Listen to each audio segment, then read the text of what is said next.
Alors salut à toutes et à tous. Ça faisait un petit moment que j'avais pas fait de vidéo, mais vu l'imminence de la présidentielle, je me suis dit que je me devais de vous livrer mon avis sur tout ça. Alors, ceux qui voudront partager cette vidéo, vous êtes libres de le faire, bien évidemment. Vous-même, je vous le conseille, et je ne vais pas vous supplier non plus, mais enfin, si vous pouvez le faire, ça serait pas mal. Ce qu'on va faire dans un premier temps, c'est qu'on va se livrer un petit constat, un petit récapitulatif pour voir où on en est avec cette histoire de présidentielle. Et ensuite, je vous lirai un texte que j'ai écrit qui résume tout à fait le sentiment que j'ai par rapport à tout ça. Voilà. Alors, en ce qui concerne le petit récapitulatif, j'ai pris quelques notes. On constate une chose dans cette société française, c'est qu'il y a déjà 6 millions d'abrutis. 4 qui votent à droite et 2 qui votent à gauche. Sur 60 millions, ça nous laisse quand même un bel espoir. On regarde, primaire de droite, primaire de gauche, grosse farce, primaire de droite, Sarkozy a dégagé. Tous les autres, ils avaient ni voix au chapitre, et pour donner un ordre d'idée, ils étaient tous plus calamiteux les uns que les autres, et on se rend compte que celui qui est sorti de tout ça, c'est Fillon, et on peut voir à l'heure actuelle ce qui se passe. Je ne vais pas faire de commentaires, j'en ai assez fait sur Facebook, c'est bon, j'arrête avec Fillon. Donc, Sarkozy aux oubliettes, Fillon pas loin de tomber dans une friteuse où ils vont le brûler. Le gros, trop péteux, il ne veut pas y aller, il a peur, normal. Quand on voit le bilan calamiteux qu'il a depuis 5 ans, on se demande qu'est-ce qui justifierait qu'il recommence encore une fois. Valls, une claque en Bretagne, une claque sur le plateau de TF1, une claque aux urnes. Ça commence à être coutumier du fait, le petit Valsounet. Il commence à enchaîner les gifles les unes derrière les autres. C'est bien, ça le remet sur terre. Hamon, repêché de justesse, je ne sais pas ce qu'il fait là, lui. On dirait un coureur du Tour de France qui a fait une échappée dans une étape et qui est allé gagner. Voilà. Mais rassurez-vous, il ne gagnera pas le Tour. Reste qui? Les candidats hors primaire, le moucheron châtré, comme je l'appelle, Macron. Alors lui, il n'a pas de programme, mais il a plein d'idées sur le fait que c'est bien de ne pas avoir un programme. C'est-à-dire que les autres, ils nous envoyaient dans le mur, mais on voyait arriver le mur de loin. Lui, il veut nous le faire dresser d'un coup, sans qu'on s'y attende. A oublié lui aussi. Mélenchon, on ne sait pas. Il est riche, il n'est pas riche, son patrimoine, pas son patrimoine. Moi, en substance, je vous dirais bien que j'en ai rien à taper. Moi, ce que je retire de Mélenchon, c'est qu'il y a 30 ans, je ne l'ai pas rêvé, je l'ai vu, je l'ai entendu. C'est lui qui a dit le Front National est le seul parti d'avenir pour la France. Voilà. Et je me bornerai qu'à commenter ceci. Voilà. Pour moi, Mélenchon, c'est ça. Et bien évidemment, outsider éternel, le Front National, qui, si vous regardez bien, c'est le mix de tout ce qu'il y a de plus mauvais chez tous les autres. Alors, je vais vous lire le texte. Avant ça, je vais vous faire un petit détail de ce qu'on a essayé depuis 60 ans. On a testé la droite. Pompidou, Giscard, qui au passage est allé vendre notre cul à la banque Rothschild en signant le fameux traité Rothschild, comme quoi ils ont peur de rien. Puis on a eu la gauche avec Mitterrand, 2 fois. On a eu la gauche, puis on a eu la gauche avec la droite. Mitterrand-Chirac, épisode calamiteux de la cohabitation. Tout le monde s'en souvient, je ne vais pas faire de rappel là-dessus. Puis ensuite, on a eu la droite, mais avec la gauche. Parce que, c'est comme tout, des cons, il y en a partout, même chez les gouvernants. Chirac est allé dissoudre son Assemblée nationale pour nous retrouver avec une cohabitation qui, au demeurant, a été la seule qui a permis à la France d'avoir une croissance de plus de 2,5% en positif. On a tellement vu qu'il était capable de bien faire, Jospin, qu'on a vu comment ça s'est terminé. Voilà. Puis après, on a eu de nouveau la droite avec Sarkozy, qui est allé vendre notre cul à l'OTAN, qui est allé vendre notre cul à Lisbonne, à Bruxelles. Enfin, lui, il allait passer son temps à vendre notre cul pour pouvoir racheter le sien. Et enfin, la gauche, avec le gros, et le cortège d'absurdités, les attentats, enfin tout ça. J'en passe et des milliards. Alors je vous lis ce texte. 60 années d'errance politique, des lois sociales en lambeaux, un code du travail moribond, une sécurité sociale en petits morceaux qu'on va pas tarder à vendre aux mutuelles, une éducation nationale à la ramasse, où des personnes s'efforcent d'anéantir le peu d'histoire qu'il nous reste, une armée engagée sur des théâtres d'opération pour des intérêts autres que ceux des populations. Autres que ceux des populations. On ne va pas rétablir la démocratie, on va leur faucher ce qu'il y a dans leur parterre. Ou nous faisons la guerre. Un système qu'on découvre tous les jours sous son véritable aspect. Des hommes en charge d'un pays qui tapent dans la caisse avec un mépris et une désinvolture incroyables. Les scandales financiers, les fraudes, la corruption, les petites combines, les emplois fictifs, les délits d'initiés, le copinage politique, un train de vie d'un État fastueux comme au temps des rois perses. Alors que dans nos rues meurent des innocents de froid, de faim, de morts violentes, car, rajouté à la malhonnêteté de ces gens-là, on peut rajouter l'incompétence. Ils sont incapables d'agir sans obéir aux ordres des personnes qui les ont financés pour se faire élire. Et non pas pour les abrutis comme vous qui votent, je ne dis pas comme moi parce que j'ai jamais voté, comme vous qui votez, et qui se font rouler régulièrement dans la farine à chaque élection. Les affaires sortent les unes après les autres, dans cette peur de perdre le pouvoir ou de ne pas arriver à l'avoir. Ils s'autorisent tout et n'importe quoi. Les pots de banane, les scandales, les révélations. Parce qu'on pourrait croire que les journalistes, ils sont assez futés pour aller découvrir les trucs. Mais les journalistes dans ce pays, c'est comme les flics. Ils sont sourds, muets et aveugles. Si on ne va pas leur dire où se trouvent les choses, ils trouveront jamais. Donc on voit bien que, quelque part, Fillon, il a raison quand il dit que c'est orienté. Après, le fait qu'il ait tapé dans la caisse, ça c'est indéniable. Que ça soit orienté ou pas, il a tapé dans la caisse. Donc il n'a pas à venir se plaindre. La société est devenue aveugle.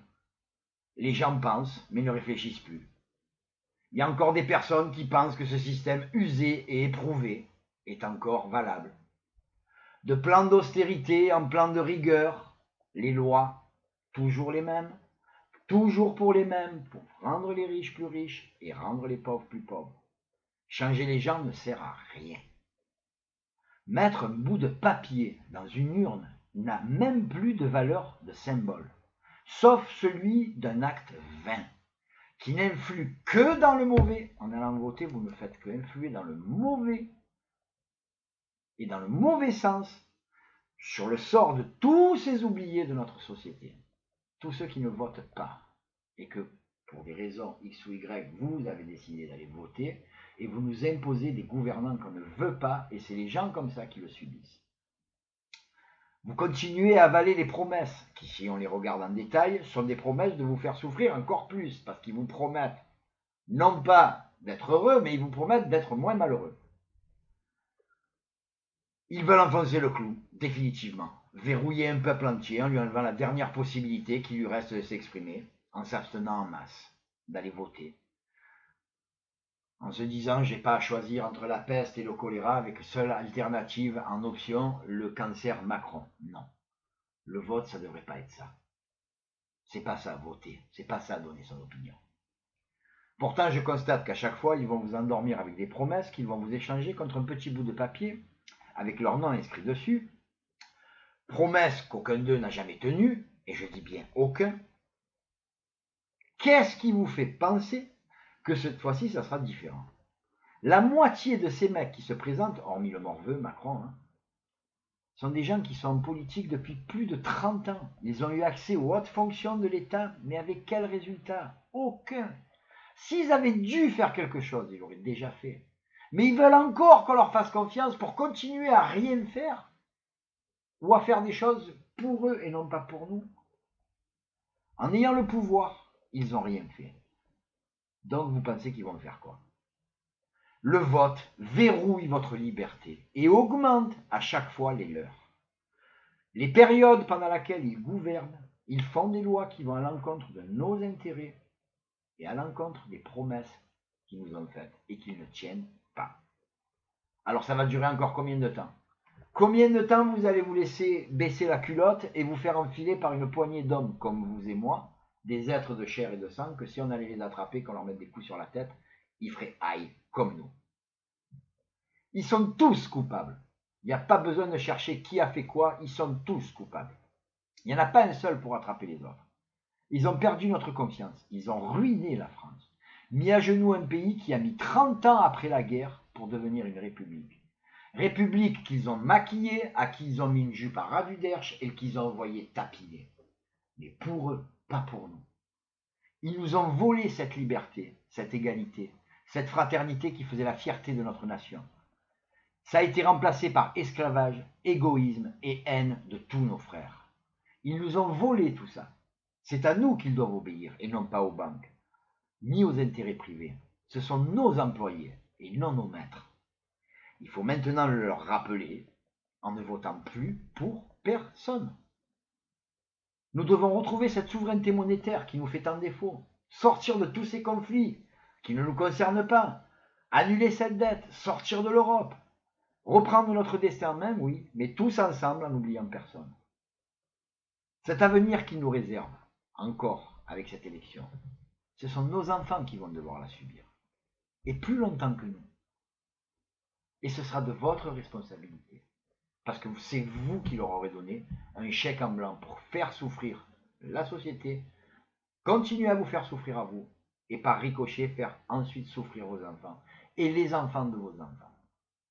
Rappelez-vous bien de ça. Alors, quelqu'un a dit un jour, j'ai un rêve. Ce mec-là, une demi-heure après, on lui a filé 2 bastos dans le buffet. C'est anecdotique, mais il a dit. Moi aussi, j'ai un rêve. Je constate que l'homme est trop capricieux pour être livré à lui-même, et donc il lui faut des règles, des lois. C'est inéluctable. Mais je rêve de règles qui seraient les mêmes pour tous, tout le monde, les riches, les pauvres, les puissants ou pas. Des lois où les victimes auraient droit à une justice devant n'importe lequel de leurs bourreaux, hommes, femmes, enfants, animaux. La reconnaissance de l'existence de l'individu dans le sens le plus large du terme. Et aussi la reconnaissance de cette nature qui nous entoure et qui nous nourrit, qui nous héberge. Et des lois pour sa préservation, sa protection et sa dignité. Des lois pour une médecine plus saine, plus naturelle, abandonnant la médecine chimique pour développer une médecine de prévention et de soins plus efficaces, sans l'apport ni la consommation de milliards de médicaments qui, à défaut de nous soigner, nous rendent malades, mais qui surtout rapportent de l'argent. Des lois pour une agriculture propre, une production propre, sans produits chimiques ni pesticides. Un retour à une espèce de respect en ce qui concerne la condition humaine et la condition animale, pour le travail et pour l'abattage. Des lois pour une sécurité de nos citoyens, en donnant une autre image de notre police et de notre armée. Des hommes au service de la population et non pas de ceux qui les gouvernent. Retrouver une intégrité territoriale, en devenant un pays neutre, non engagé dans des conflits extérieurs, qui justifient et occasionnent donc les actes de terrorisme et de barbarie perpétrés sur notre territoire. On va arrêter d'aller faire chier nos voisins, comme ça ils ne viendront pas nous faire chier à nous. Des lois pour combattre la fraude institutionnelle qui sévit en France depuis 60 ans, parce qu'eux ils font des lois pour eux, mais pour pouvoir les contourner. Et donc nous voler, mais de façon légale. C'est ça qui est pervers. Des lois pour déchoir ces traîtres, les passer devant des tribunaux, leur confisquer tout.